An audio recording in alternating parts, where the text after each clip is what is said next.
Hello dear listener, please subscribe to our channel. Enjoy watching. You ever get that gut feeling something's not right? Like your life's about to take a nosedive, but you can't quite put your finger on why. That's what it felt like the day I realized my wife, Emily, was having an affair. Not all at once, mind you. No, it came in bits and pieces, like a puzzle where the pieces don't fit, but you keep forcing them together, hoping for a picture that makes sense. We'd been married for 10 years.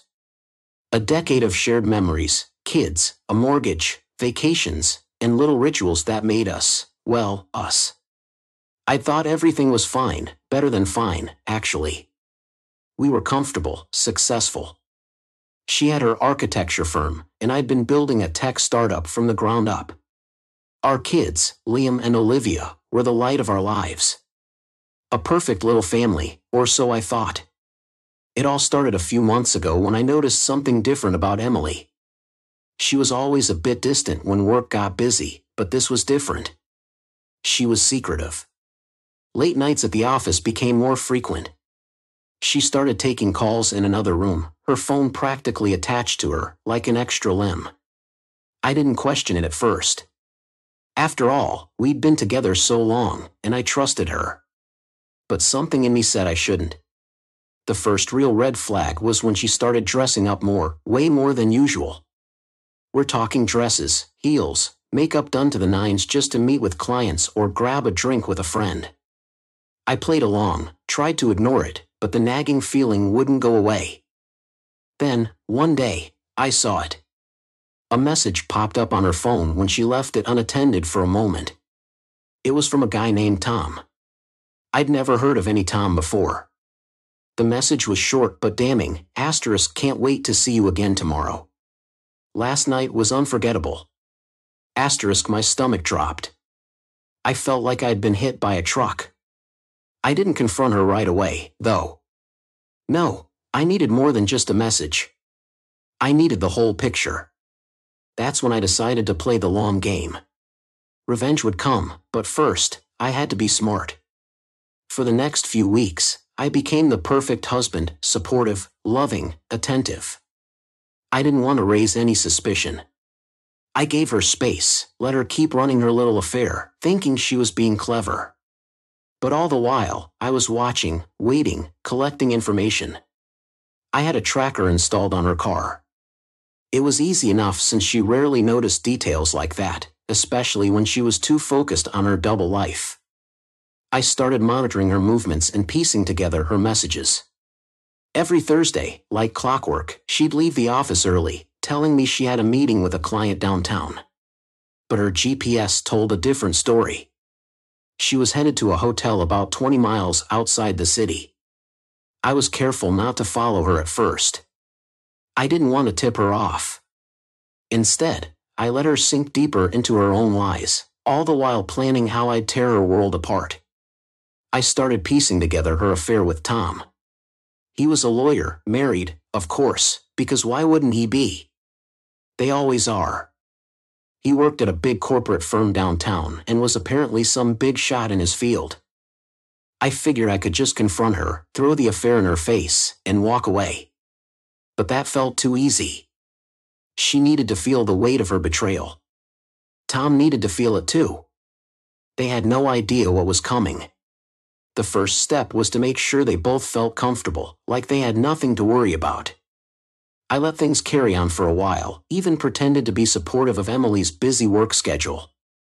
I went out of my way to ask her about her projects, pretended I didn't notice when she came home late, her clothes slightly wrinkled, her hair tousled in a way that didn't match a client meeting. But behind the scenes, I was laying the groundwork for their downfall. I hired a private investigator, a guy who specialized in this kind of thing. I wanted photos, videos, and proof that went beyond texts. I wanted every last detail, and boy, did he deliver. Turns out, Emily and Tom had been meeting regularly at that hotel for months, sometimes even during the day when I thought she was at work. The investigator got them on camera, kissing in the parking lot, holding hands as they walked into the hotel, checking into the same room every time. It was sickening, but it was exactly what I needed. With all the evidence in hand, I started phase 2 of my plan, psychological warfare. I wanted them to suffer, not just get caught. So, I began planting seeds of doubt. I sent anonymous messages to Tom's wife, nothing too obvious at first, just little hints that her husband might not be as faithful as she thought. An accidental photo of Tom and Emily in a hotel lobby, a forwarded email chain with flirtatious undertones. It didn't take long for her to start putting the pieces together. At the same time, I started dropping hints around Emily too. I'd leave things around the house, an article about infidelity, a book on relationships, even a receipt from a jewelry store, suggesting I'd bought something for someone else.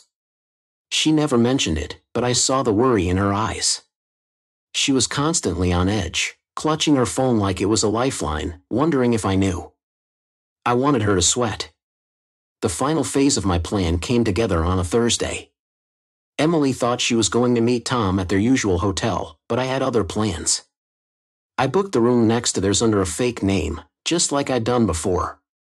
But this time, I brought company, Tom's wife. By this point, she knew everything, and she was more than happy to help me bring them both down. We set everything up perfectly. Hidden cameras, microphones, and the piece de resistance, a live stream. We were going to broadcast their little rendezvous to everyone they knew, their colleagues, friends, even family. I wanted their world to implode in real time, and I was going to enjoy every second of it. The day went exactly as planned. Emily and Tom checked in, completely oblivious to what was about to happen. I watched them through the cameras, talking, laughing, kissing. It was disgusting. Just as they began to relax, thinking they were safe, I leaned in and pressed the button that would change everything. The live stream went out to everyone on their contact lists, every coworker, every friend, every family member. Within seconds, the comments started rolling in. People were horrified, shocked, disgusted. Emily's phone started blowing up. She grabbed it, saw the notifications, and her face went pale.